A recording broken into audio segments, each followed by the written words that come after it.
വന്നപ്പോഴേ ഞാൻ വെച്ചാ രഘുവിനെ എങ്ങാനും കണ്ടിട്ട് അതെങ്ങാനും പറയാൻ വേണ്ടി വരുവാന്ന് വിചാരിച്ചു. രഘുവിനെ പ്രശ്നം ഉണ്ടാക്കി? അയ്യോ എന്റെ തോന്നലായിരിക്കാം. രഘുവിനെ കണ്ടപ്പോ നിനക്ക് എന്താ തോന്നി?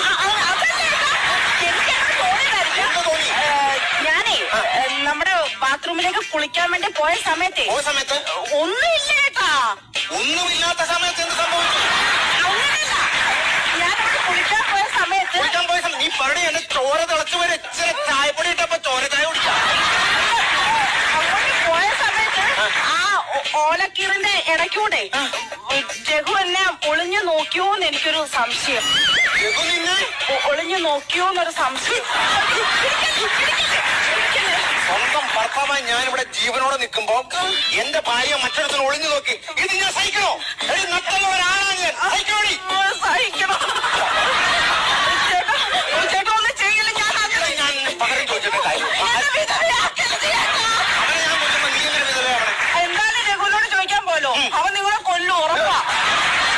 എന്നെ കൊല്ലുന്ന എന്നെ കണ്ടാലൊന്നും അറിഞ്ഞിട്ട് തന്നെ ബാക്കി.